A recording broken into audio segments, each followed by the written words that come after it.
Hey YouTube, welcome back to the channel. If you're new here, my name is Javohir, and in this video I'm gonna be basically discussing my IELTS score, looking at what might have gone wrong and what could I have improved. Well, you know, most of the videos usually focus on how to get particular score. But in this video, as I like being unconventional and breaking traditions, I'm gonna be talking about why I got 8, why it's not 8.5 or 9. You can use timestamps to navigate to the part of the video that you're most interested in, but you can watch the entire video because I'm sure that you'll not regret. For more IELTS related content, consider subscribing to my channel.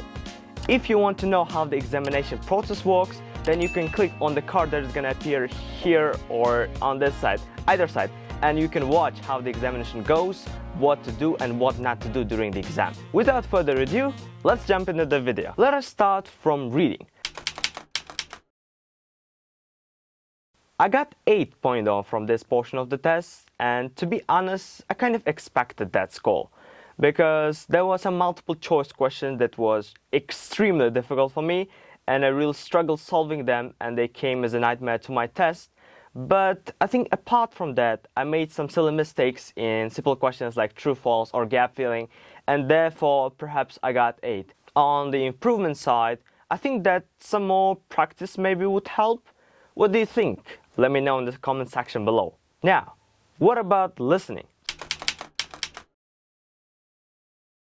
So I got 8.5 from listening, meaning that I've made 2 or 3 mistakes, and I admit that I missed one question in part 1. You can blame me for eternity for that, but that's what it is. And in part 2 especially, there was some map questions which I wasn't really sure about and I probably messed up there. But part 3 and part 4, I'm confident with their sections because I knew all the answers. But as you can see, my strength is not really part 1 and part 2 questions. So I probably made, as I said, 2 or 3 mistakes. And I think working on my concentration would definitely help because I tend to wander around in my thoughts when I'm doing listening tests because either the listening is so interesting or they kind of associate other stuff that come to my mind and therefore I lose concentration and then I do mistakes. Next, let's talk about writing. So, to be honest, I really expected to get 7.5 from this section of the test, but it came out being 7. So it's pretty decent score, but I wish it could be better. And in task 1, I think I wrote pretty well, but I struggled summarizing some of the key information and putting it into the chart, into my report. So therefore, I think that could kind of decrease my score, and I didn't really have time to check my task 1, and I really regret that because I tend to make silly mistakes and therefore perhaps they really impacted my score. Task 2 went surprisingly well. Even though the task was kind of vague and wasn't really clear, it was kind of a philosophical question, but I managed to write very good essay on it. And I think my word count was sufficient. I had very good ideas and could provide very topic-specific vocabulary and very good examples. And I think that kind of helped to increase my score. And probably because of my grammar again, my score decreased. And if I could avoid all the grammar mistakes, I would probably ace 8.0 from this portion of the test.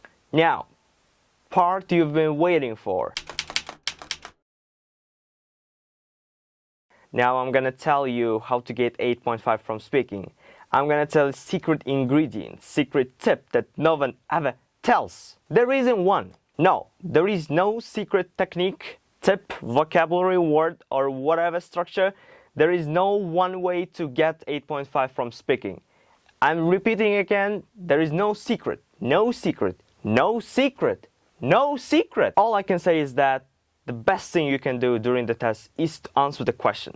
Answer the question, and again, answer the question. Because this is the most important part of the test. If you don't answer the question, all your grammar, all your structures are just wasted. And answer your question fluently. I repeat it again, fluently, which means without hesitation, without stopping, without thinking too much, just answer the question. Fluency and answer the question are the most important parts of the speaking test. And if you don't follow these rules, you'll probably get lower score, even if your grammar and vocabulary is perfect. And fluency and answering the questions, your answers, are the stuff that you can manage and control during your test.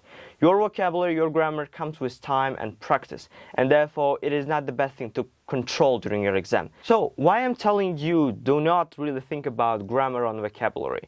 It is because if you try to think about what kind of structures or what kind of advanced words you want to use, then you'll probably do some hesitation. You're going to stop, you're going to think, and I can be sure about that examiners do not really like hesitation. And if you do hesitate, you'll probably do some self-repetition too. And that's not a really good thing to do during your speaking test. The official marking criteria says the hesitation is only content related, not like a language related. Therefore, avoid self-repetition and hesitation at all costs. If you said something, if you're satisfied with your answer, just leave it like that. You don't have to make it complex and say it another way. It's just going to decrease your score. And the most important and the key to IELTS success is to be natural. When you're speaking, just be natural, just be yourself, and that's what they want you to do. If you're going to be using some old-fashioned words, some very, very advanced words, then they might think that you've learned your old answers. And you know that like native speakers do not usually use like fancy words, idioms, collocations, and this kind of stuff like comes natural to them. They're not like thinking about, I'm going to use this collocation right now, and then I'm in the part 2, I'm going to use this idiom. They're not really think about that. And it is not really the key to IELTS. As I said, the fluency and answering the questions are the key to get the high score in the speaking portion of the test. I hope you found this video useful. If you like this video, thumbs up, subscribe to my channel. There are lots of more very good content coming on, so definitely subscribe and hit that bell so that you don't miss any new videos. And of course, one way to show love, to show your affection to my content is to leave comments. Like, I read all of them. I read every single of them, and they really mean to me. Therefore, just write the comments. Bye. Until next episodes. See ya. What's next? Well, I still have to take an SAT, so I've got a long way to go. What's your best advice for those who finish their test? Well, I'd say, relax, buddy. You've done an amazing job.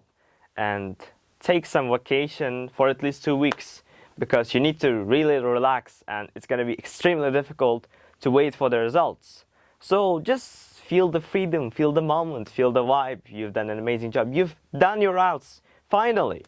And of course, eat some good food. Highly recommended.